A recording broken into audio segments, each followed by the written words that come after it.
The Chancellor's budget was unveiled today after months of speculation. However, the first glimpse wasn't shared in the Commons, but by the Office for Budget Responsibility, who revealed Rachel Reeves' entire plan minutes before she took to her feet.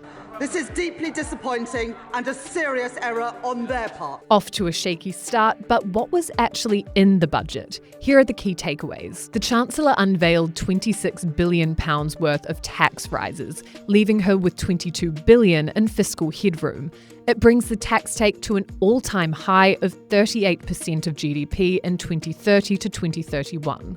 It means 1.7 million people face paying extra income tax by stealth. Tax thresholds will be frozen until 2031 instead of 2028, meaning some people paying for the first time or being shifted into higher bands as earnings increase. At the moment, there is no limit. The move is expected to raise £4.7 billion in the 2029-2030 tax year and £2.6 billion the following year. Rachel Reeves also announced a host of other tax increases, including properties worth more than $2 million being slapped with a new property tax around $4,500, a new mileage tax for electric vehicles from April 2028, sugar tax on prepackaged milkshakes and lattes, a tourist tax on overnight stays which will be imposed by local mayors, reforms to gambling taxes, and tax rates on property, savings and dividend income rising by 2 percentage points. Measures aimed at tackling cost of living pressures were also addressed in the budget, including scrapping the controversial two-child benefit cap,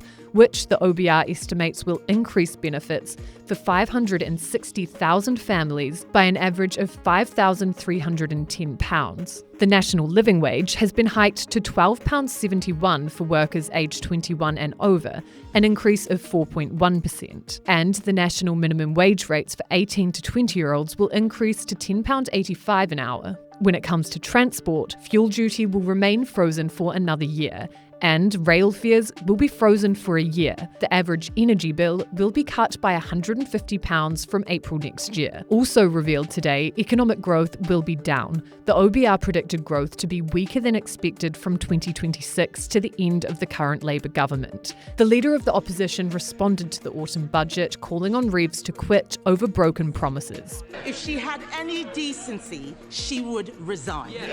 Rachel Reeves keeping her fingers crossed as reaction rolls in.